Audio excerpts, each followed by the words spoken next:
They sought to silence Daniel, but they ended by defying God himself. In Babylon, kings changed, empires fell, but one man remained faithful even when death was certain. Daniel faced envy, conspiracies, and an impossible sentence, to be cast alive into the den of lions. But the true miracle did not begin when the lions fell silent. It began when Daniel decided not to bow to the gods of Babylon. Today, you will discover the complete story of Daniel as it has never been told. Politics, faith, prophecies, and the invisible power that changed an entire empire. Subscribe to the channel, leave your like, and prepare to watch Daniel full movie. Daniel, surviving the den of lions and the gods of Babylon. In the 3rd year of the reign of Jehoiakim of Judah, 605 years before the Common Era, the walls of Jerusalem yielded before the armies of Nebuchadnezzar of Babylon. The roar of war chariots echoed through the streets as Babylonian soldiers marched through the conquered gates. Nebuchadnezzar had chosen not to completely destroy the city in this first assault. His strategy was more subtle, to transform enemies into allies, erase identities, and rebuild loyalties. In the courtyards of the royal palace, Babylonian officials separated Jewish youths according to precise instructions. They were to be between 15 and 20 years of age, physically perfect, demonstrate superior intelligence, and belong to noble families. Daniel, a descendant of the royal house of Judah, stood out among those selected. Beside him, 3 other young nobles awaited the same fate. Hananiah, Mishael, and Azariah shared with Daniel not only their youth, but a faith that would be tested in unimaginable ways. The journey across the Mesopotamian desert tested the endurance of the young captives. Caravans transported prisoners and the sacred, vessels of the Temple of Jerusalem, destined for the Temple of Marduk in Great Babylon. Daniel observed the displacement of these consecrated objects, understanding that an era had ended. But the faith of these youths would remain unshakable even when transplanted to foreign soil. The double walls of Babylon impressed the young Jews. The fortifications extended for kilometers, with a thickness of 4 meters on the inner wall and 7 on the outer. The Ishtar Gate, clad in blue enameled bricks, displayed 120 figures of golden lions. The processional way showed another 120 sculpted lions, symbols of the imperial power that dominated the known world. The royal palace extended over hectares of hanging gardens. The Etemenanki ziggurat, dedicated to Marduk, dominated the horizon like an artificial mountain. More than 300 temples dedicated to Mesopotamian gods punctuated the metropolis that housed 600,000 people. Daniel and his companions were introduced to the Babylonian educational system that would transform them in 3 years. Scribes would instruct them in the Chaldean tongue, Babylonian astronomy, the interpretation of omens, and the administrative principles of the empire. But before formal education, a simple decision would test their determination to preserve identity in the face of imperial pressure. Ashpenaz had received orders regarding the nourishment of the youths. They were to receive the same delicacies from the royal table: meats prepared according to Babylonian rituals, wines fermented in honor of the gods, breads offered on the altars of Marduk. This nourishment would symbolize gradual incorporation into Babylonian culture. Each meal would be an act of submission to the gods of Babylon. Daniel understood that to accept would mean violating Jewish dietary laws and participating in Babylonian rituals. He respectfully proposed to Ashpenaz that they consume only vegetables and water for 10 days. If they appeared in poorer health than the other youths, they would accept any punishment. Ashpenaz hesitated. Nebuchadnezzar had been specific about the treatment, and any deficiency could result in execution. But something in Daniel's determined posture inspired confidence. Ashpenaz agreed, appointing Melzar to oversee the experiment. For 10 days, while other captives enjoyed meats and wines, Daniel and his companions sustained themselves with vegetables and water. Other prisoners observed this abstinence with admiration and concern. Some saw courage to preserve faith, others feared punishments that would extend to all. But what would be revealed later would completely change the understanding of the case. On the 10th day, when Melzar compared their appearances, The difference was unequivocal. Daniel and his companions not only maintained comparable vigor, but presented healthier countenances and more evident energy. Their faces shone with a vitality that contrasted with the paleness of the youths who consumed Babylonian delicacies. Ashpenaz authorized the continuation of the special diet. During the following 3 years, Daniel and his companions assimilated Babylonian knowledge systems with extraordinary ease, demonstrating intellectual capacities 10 times superior to their peers. Veteran scribes had never witnessed such a combination of intelligence, wisdom, and learning capacity. Daniel mastered the Chaldean tongue like a native, studied complex astronomical calculations, and understood the administrative principles of the satrapies. He developed a unique capacity for the interpretation of dreams that would distinguish him among all royal advisors. The youths received new Babylonian names. Daniel became Belteshazzar, Hananiah became Shadrach, Mishael became Meshach, and Azariah became Abednego. These names were intended to symbolize the death of Jewish identities and the birth of Babylonian personalities. But even while using imposed names, they internally preserved their original identities and faith in the God of Israel. The impact would only be understood years later. When Ashpenaz presented the youths to Nebuchadnezzar, the intellectual superiority of Daniel and his companions was undeniable. The king tested their knowledge in different areas: mathematics, astronomy, literature, law, and the interpretation of omens. Daniel and his friends demonstrated a comprehension superior not only to the students, but rivaling the veteran sages of the court. Nebuchadnezzar immediately incorporated the four into the body of royal advisors. This promotion represented an extraordinary achievement for young foreigners from a recently conquered people. Daniel particularly impressed the monarch with answers that revealed practical wisdom applicable to imperial challenges. Daniel gained a reputation as an interpreter of dreams and a visionary. Other advisors, many with decades of experience, observed with interest and envy the increasing consultations Nebuchadnezzar made with the young Jew. While traditional magi offered interpretations based on ancient manuals, Daniel provided insights that seemed to derive from a superior source. It would be a specific dream of Nebuchadnezzar that would definitively establish Daniel's position in the empire. In the second royal year, the king experienced an extraordinary dream that troubled him deeply.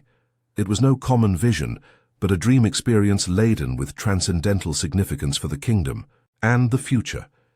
The disconcerting aspect was that the details faded from memory as the day progressed.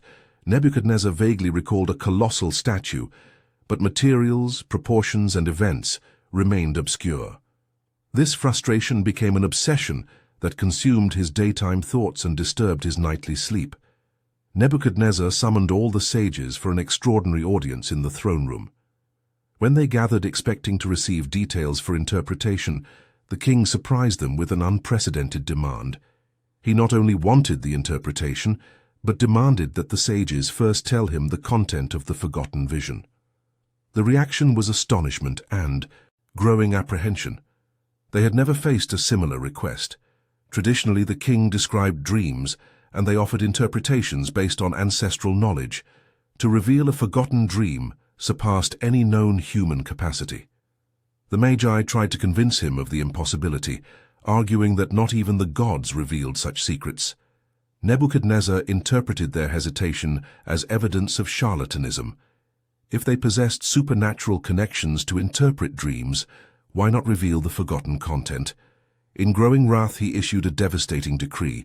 All the sages of Babylon were to be executed if they did not meet his demand before sunset. This sentence included Daniel and his companions. When Arioch arrived to carry out the arrest, Daniel demonstrated characteristic calm. Instead of panic, he respectfully inquired about the crisis and requested a royal audience.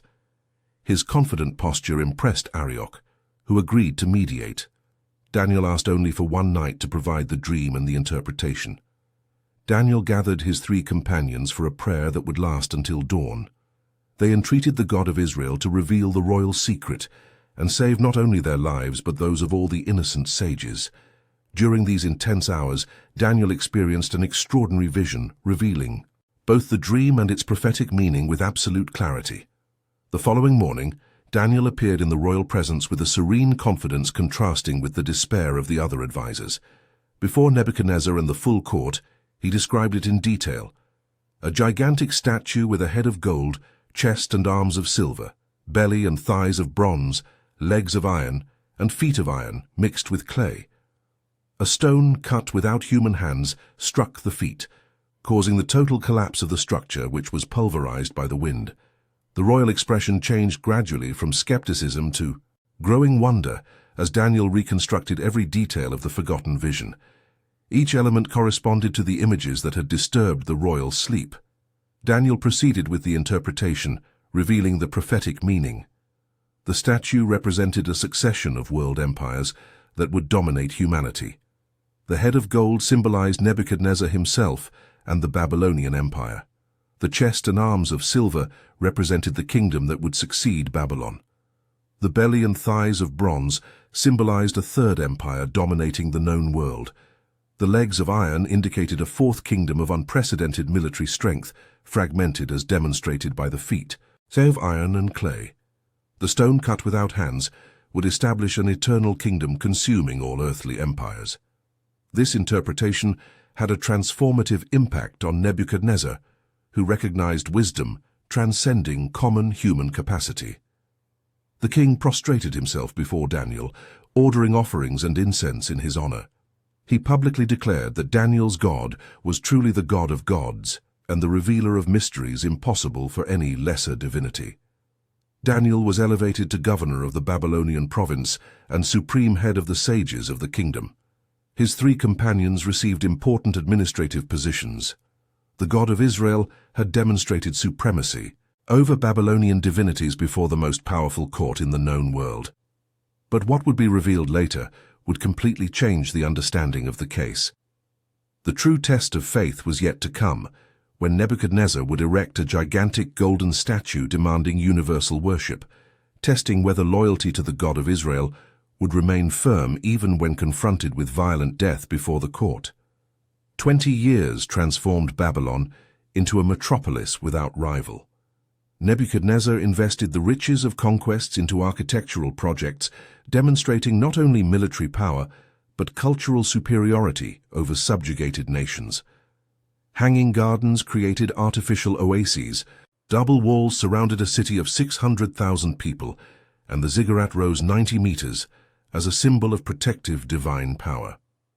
On the plain of Dura, Nebuchadnezzar would erect his most ambitious monument, a statue of pure gold measuring 60 cubits in height and 6 in width, dominating the landscape as a physical manifestation of imperial power demanding unconditional worship. The image represented not only Nebuchadnezzar, but the essence of the Babylonian civilization that had subjugated dozens of nations. The construction mobilized the best artisans for months. Metallurgists smelted tons of gold into plates cladding the internal structure. Sculptors created features combining human majesty with divine characteristics, producing an image inspiring reverence and dread. Once completed, the statue reflected sunlight visible for kilometers. Nebuchadnezzar summoned an unprecedented dedication ceremony. All satraps, prefects, governors, judges, treasurers, advisors, and authorities were to appear at the plain for the inaugural event. This gathering would represent the most impressive demonstration of imperial unity, with representatives of all conquered nations, paying simultaneous homage to the supreme symbol of Babylonian power. Daniel observed the preparations with growing apprehension.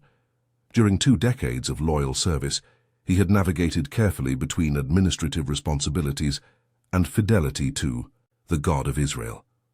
But the golden statue presented a dilemma insoluble through diplomacy. The required worship would directly violate the first commandment, making participation impossible without complete apostasy. Shadrach, Meshach, and Abednego faced the same moral conflict. They had prospered administratively, gaining respect for competence and integrity. But confronted with a choice between imperial loyalty and religious fidelity, they chose the latter. Knowing that this decision could result in public execution before the assembled court, the day of dedication dawned clear on the plain of Dura. Multitudes of officials in ceremonial attire formed ranks before the golden statue dominating the horizon. Musical instruments of all nations were positioned to create a coordinated symphony signaling universal worship. Nebuchadnezzar occupied an elevated platform, observing the submission of his subjects to the symbol of absolute power. When the first musical sounds echoed, thousands prostrated themselves simultaneously before the golden image. The spectacle of collective submission created an impressive visual demonstration of imperial control over the hearts and minds of once independent peoples. But among the ranks of worshippers, 3 figures remained upright, silhouettes standing out against the sea of prostrate bodies. Shadrach, Meshach, and Abednego stood erect with a silent dignity, contrasting with the universal submission. They did not show aggressive defiance, but simply refused to compromise their faith through the worship of an image created by human hands. This courageous posture did not go unnoticed, especially among the Chaldeans who resented the promotion of foreigners to imperial authority. At that moment, the consequences were not yet visible.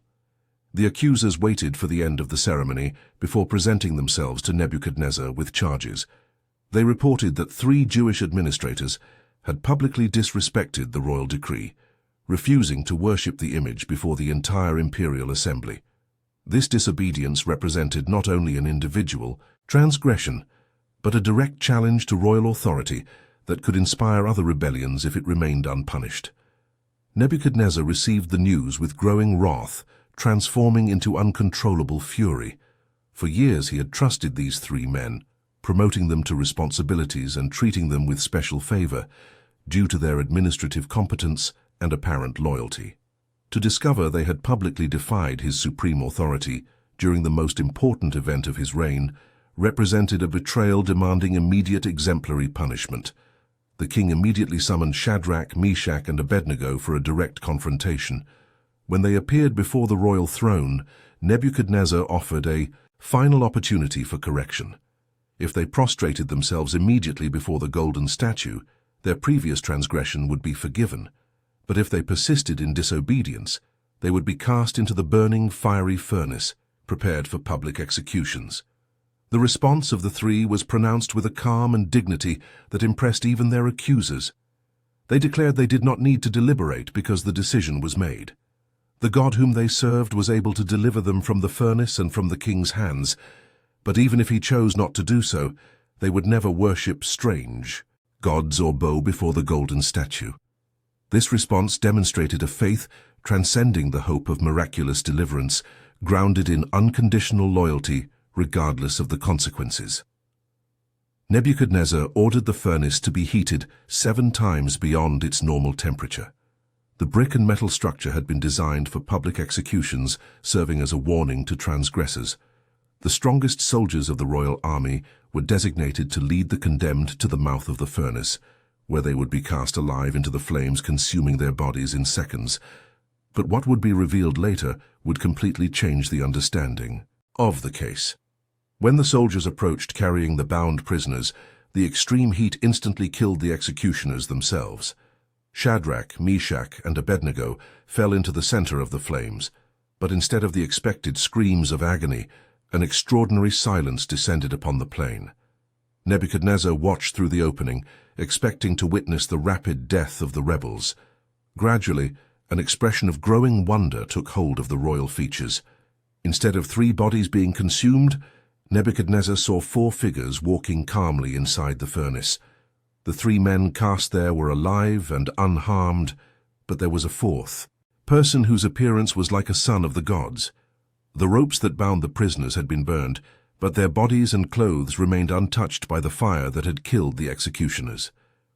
The king approached the mouth of the furnace and called for the 3 men, recognizing them as servants of the Most High God. Shadrach, Meshach, and Abednego emerged from the flames before the astonished assembly, without any evidence of exposure to the fire. Their hair was not singed, their clothes showed no signs of burning, nor did the smell of smoke remain upon them. The only thing destroyed by the flames were the ropes that had bound them. This extraordinary miracle produced an immediate transformation in Nebuchadnezzar's perspective on the God of Israel. The king publicly proclaimed that no word should be spoken against this divinity, under penalty of death and the destruction of the transgressors' houses.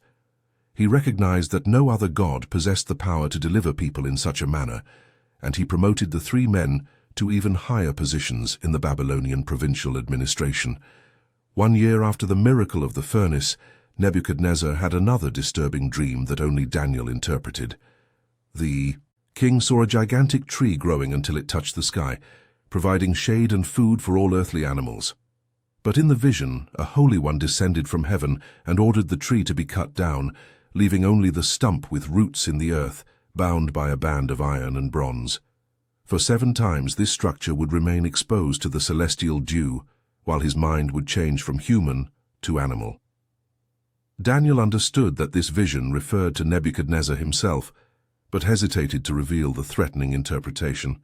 When he explained the meaning of the cut tree, Daniel advised the king to repent of his pride and demonstrate mercy to the oppressed. But Nebuchadnezzar did not take this advice seriously, continuing in imperial haughtiness. Exactly 12 months later, Nebuchadnezzar was walking on the terrace, contemplating the architectural wonders built during his reign. In a moment of extreme pride, he declared that all the magnificence had been built by the power of his hands for the glory of his majesty. These words were still echoing when a celestial voice pronounced judgment. The kingdom would be removed from him until he recognized that the Most High rules over human kingdoms. In that hour, reason departed from the king. During the following 7 years, Nebuchadnezzar lived away from civilization, eating grass like oxen, his body wet with dew until his hair grew like eagle's feathers. When his reason returned, the first act of the restored king was to bless the Most High God, recognizing his eternal dominion over all earthly kingdoms.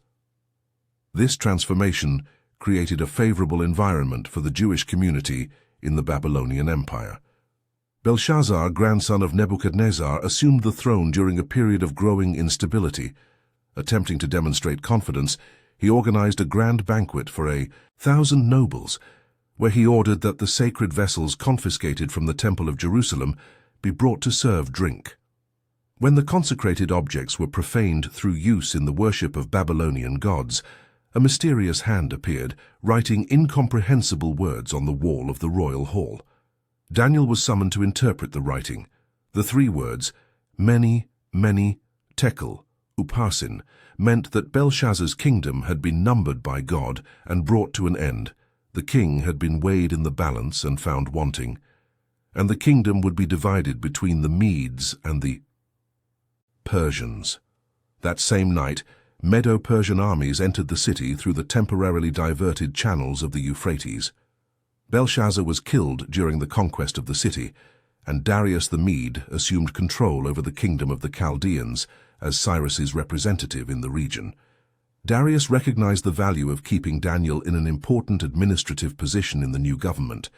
Daniel was confirmed as one of the 3 supreme presidents of the kingdom, supervising 120 satraps responsible for provincial administration. His competence and integrity stood out among the new Medo-Persian administrators. Darius considered appointing Daniel as prime minister of the entire kingdom. This possibility awakened resentment among the other 2 presidents and the 120 satraps, humiliated by the prospect of subordination to an elderly foreigner. They sought evidence of corruption to topple Daniel, but investigations revealed no fault. Recognizing they would not find legitimate accusations in administrative matters, they decided to use his religiosity as a weapon. They knew that Daniel maintained the habit of praying 3 times daily before open windows facing Jerusalem. They presented themselves to the king as a unified delegation, proposing that for 30 days all petitions should be directed exclusively to King Darius. Violations would be punished with execution in the den of lions. Darius was seduced by a proposal apparently recognizing his position as the sole legitimate authority in the kingdom. He signed a decree sealed with the irrevocable authority of the law of the Medes and the Persians. When Daniel learned that the law had been promulgated, he understood it to be a trap directed against him. But this understanding did not alter his religious behavior. He continued praying 3 times before God according to the custom of decades. The conspirators caught Daniel praying and accused him. Darius was forced to authorize the execution in the den of lions. The king accompanied the process, expressing hope that the God whom Daniel served would be able to deliver him from the felines. A large stone was placed over the opening of the den and sealed. Darius spent the night fasting, losing sleep due to anxiety over Daniel's fate. At dawn, he ran to the den of lions and called out in anguish for Daniel. The response echoing from the depths transformed royal despair into extraordinary joy. Daniel replied that his God had sent an angel to shut the lions' mouths. Darius ordered that Daniel be removed from the den, and when he emerged, no injury was found because he had trusted in his God. The king ordered that all the conspirators be cast into the same den along with their families according to Medo-Persian law. He issued a decree to the entire empire, ordering that people tremble before the God of Daniel. Daniel prospered during the remainder of Darius's reign and continued in honor when Cyrus assumed direct control. His extraordinary longevity allowed him to witness the fulfillment of the prophecies he had interpreted decades earlier, including the fall of Babylon and the rise of the Persian Empire. Daniel lived to see Cyrus's decree authorizing the return of the Jewish exiles to Jerusalem.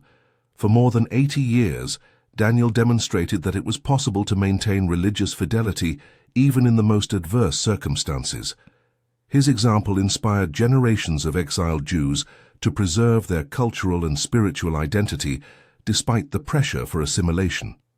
His administrative integrity proved that servants of God could occupy positions of responsibility without compromising ethical principles. The legacy of Daniel transcended personal achievements to establish precedents that would influence the relationship between faith and politics during subsequent centuries. His life demonstrated that empires rise and disappear, but fidelity to eternal principles remains through all historical transformations. Daniel had learned that surviving means more than escaping physical death. It means maintaining integrity when everything presses for conformity and demonstrating that there exists a power superior to any earthly authority.